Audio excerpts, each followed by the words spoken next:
अखंड मंथन के सभी दर्शकों को नमस्कार। दिन भर के मुख्य समाचारों के कार्यक्रम बस इतनी सी बात के साथ मैं हूं शेखर त्रिपाठी। समाचार आरंभ करें इससे पूर्व उन दर्शकों के प्रश्न का उत्तर देना आवश्यक है और उनका प्रश्न ये है कि हम समाचार क्यों दिखाने लगे जबकि हमारा चैनल सनातन धर्म का प्रचार कर रहा था। ऐसे दर्शकों से हम यही कहना चाहेंगे कि अखंड मंथन एक ऐसा मंच बनने जा रहा है जहां आपको एक ही स्थान पर सारी जानकारियां प्राप्त होंगी। सनातन धर्म का प्रचार भी होगा एवं अन्य ज्ञानवर्धक जानकारियां भी आप प्राप्त कर पाएंगे। इस तथ्य से तो आप भी सहमत होंगे कि बिना वर्तमान के भविष्य नहीं बनता, तो वर्तमान के लिए देखें समाचार और वर्तमान के आधार पर ही बन जाएगा आपका और देश का भविष्य। तो आरंभ करते हैं कोरोना की तीसरी लहर की आशंका के समाचार से। स्वास्थ्य परिवार कल्याण मंत्रालय के सामने जो कोरोना संक्रमण के आंकड़े आए हैं उसने कोरोना के तीसरी लहर की दस्तक दे दी है। मंत्रालय द्वारा दिए गए आंकड़ों के अनुसार बीते 24 घंटे में 45,352 नए पॉजिटिव केस सामने आए हैं। अभी देश में 3,99,778 एक्टिव केस हैं जो कि कुल मामलों का 1.22% है। रिकवरी रेट राहत देने वाली है। 100 में से लगभग 99 रोगी स्वस्थ हो रहे हैं। बीते 24 घंटे में 34,751 रोगियों ने कोरोना को मात दी है। अभी तक देश में 3,20,63,616 रोगी या तो स्वस्थ हो चुके हैं या फिर उन्हें अस्पताल से छुट्टी मिल गई है। जुलाई अगस्त के महीने तक कोरोना के डेल्टा वेरिएंट को दुनिया भर में वैज्ञानिक सबसे खतरनाक मान रहे थे। भारत में आई दूसरी लहर में भी तबाही मचाने के बाद कोरोना का यह वेरिएंट कई अन्य देशों के लिए बड़ी मुसीबत बन रहा था। डेल्टा वेरिएंट से लोगों को सुरक्षित रखने के लिए वैज्ञानिक अध्ययन तो कर ही रहे थे कि पिछले दिनों सामने आए 2 नए वेरिएंट्स ने वैज्ञानिकों को और भी गंभीर संकट में डाल दिया है। बीते दिनों कोरोना के 2 नए variants south African variant C1.2 और म्यू B1.6.21 ने एक बड़ी चुनौती दी है। बताया जा रहा है कि बीते दिनों में पाए गए ये म्यूटेंट डेल्टा वेरिएंट से भी अधिक घातक हो सकते हैं एवं इसके फैलने का पता भी रोगी को अंतिम समय में चलेगा, जिससे प्राथमिक चिकित्सा करना भी कठिन हो जाएगा। WHO के अनुसार इसमें कई ऐसे म्यूटेशन दिखे हैं जो टीकों के प्रतिरोधक क्षमता को समाप्त कर सकते हैं। इस बीच नीति आयोग ने घर पर रहकर ही आगामी त्योहार मनाने का सुझाव दिया है, अन्यथा सभी के परिश्रम पर पानी फिर सकता है। लखनऊ में रहस्यमयी बुखार के केस में दिन ब दिन वृद्धि होती जा रही है। अलग अलग सरकारी अस्पतालों में 40 बच्चों समेत 400 से अधिक वायरल रोगियों को भर्ती किया गया है। पिछले 7 दिन में वायरल रोगियों की संख्या में 15% की वृद्धि हुई है, जबकि पहले ये प्रतिशत 5 तक था। तालिबान नई सरकार के गठन की तैयारी कर रहा है, किंतु अभी तक सरकार का मुखिया कौन होगा ऐसे समाचार सूत्रों द्वारा ही प्राप्त हो रहे हैं। अतः हम अभी इस संबंध में कुछ भी नहीं कहेंगे, किंतु तालिबान के भय से काबुल एयरपोर्ट से अफगानियों का पलायन अभी भी हो रहा है।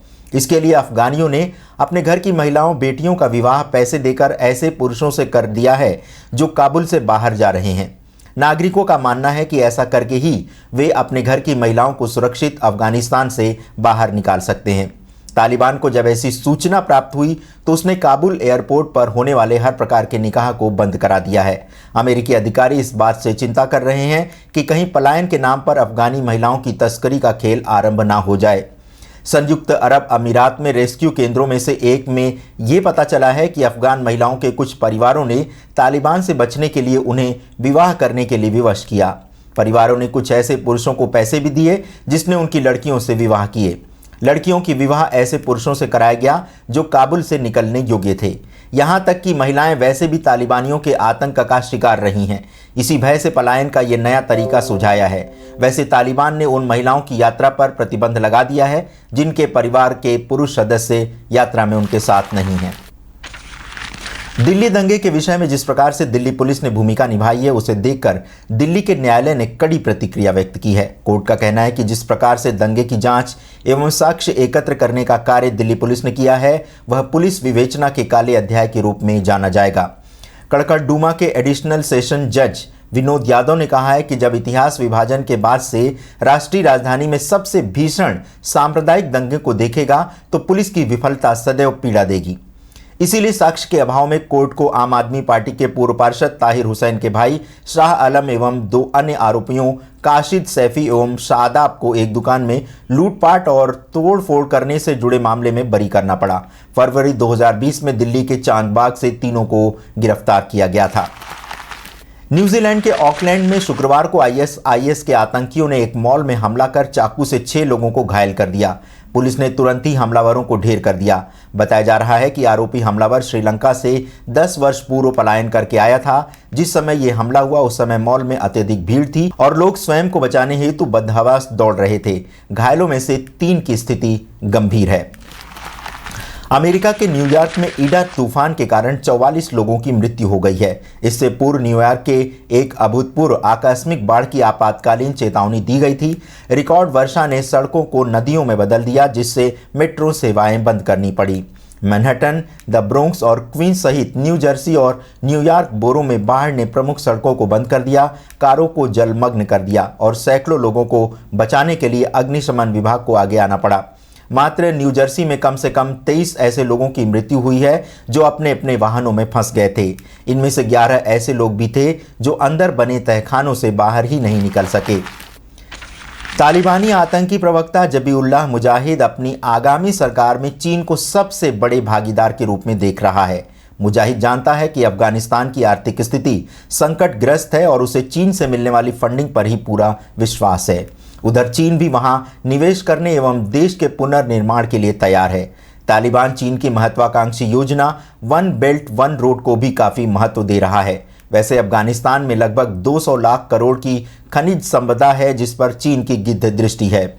उधर तालिबान ने चीन को कट्टर उइगर मुस्लिमों पर नकेल कसने का भी वचन दिया है। तालिबान आरंभ से ही ये कह रहा है कि उसकी धरती का प्रयोग किसी भी देश के विरुद्ध नहीं किया जाएगा।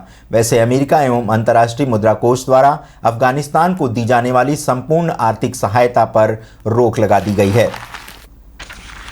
सुप्रीम कोर्ट में पश्चिम बंगाल में डीजीपी की नियुक्ति की प्रक्रिया को चुनौती देने वाली याचिका पर सुनवाई करने से इनकार कर दिया है। सुप्रीम कोर्ट की सख्त टिप्पणी थी कि ऐसी याचिकाएं न्यायिक प्रक्रिया और अधिकारों का दुरुपयोग है।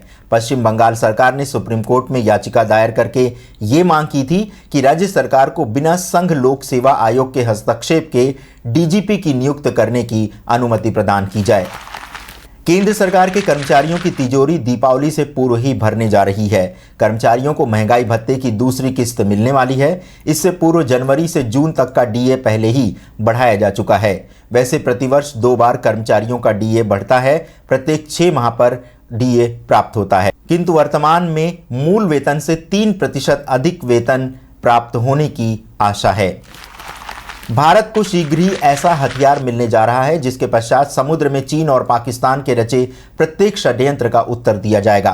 परमाणु अस्त्रों को निष्प्रभावी बनाने हेतु आज भारत का पहला जहाज INS ध्रुव 10 सितंबर को लॉन्च होगा। वैसे राष्ट्रीय सुरक्षा सलाहकार अजित डोभाल 10 सितंबर को विशाखापत्तनम में सैटेलाइट और बैलिस्टिक मिसाइलों को ट्रैक करने वाले भारत के पहले जहाज INS ध्रुव को तैनात करेंगे। रक्षा अनुसंधान और विकास संगठन एवं राष्ट्रीय तकनीकी अनुसंधान संगठन के सहयोग से हिंदुस्तान शिपयार्ड द्वारा निर्मित INS ध्रुव दुश्मन परमाणु मिसाइल को ट्रैक करने से लेकर दुश्मन के सैटेलाइट और आने वाली बैलिस्टिक मिसाइल का पता लगा लेने की क्षमता रखता है। 10,000 टन का यह खतरनाक जहाज भारत की भविष्य की एंटी बैलिस्टिक मिसाइल क्षमता के केंद्र में होगा, क्योंकि यह भारतीय शहरों और सैन्य प्रतिष्ठानों की ओर आने वाली दुश्मन की मिसाइलों के लिए एक प्रारंभिक चेतावनी प्रणाली के रूप में कार्य करेगा और यह उस हमले को भी फेल कर देगा जो कि होने वाला है। तो दर्शकों, बस इतनी सी बात के समाचारों में आज बस इतना ही। हम आपसे पुनः अनुरोध करेंगे कि आप हमारे समाचारों में किन विषयों को प्रमुखता देना चाहेंगे, इस पर अपनी राय हमारे akhandmanthan@gmail.com पर देना मत भूलिएगा। आप अपना बहुमूल्य समय हमारे चैनल को प्रदान करते हैं, इसके लिए हम आपके सदैव आभारी रहेंगे। अभी इस बुलेटिन में इतना ही। अगली बुलेटिन में कुछ नए समाचारों के साथ मिलते हैं। तब तक के लिए हमें अनुमति दें। नमस्कार।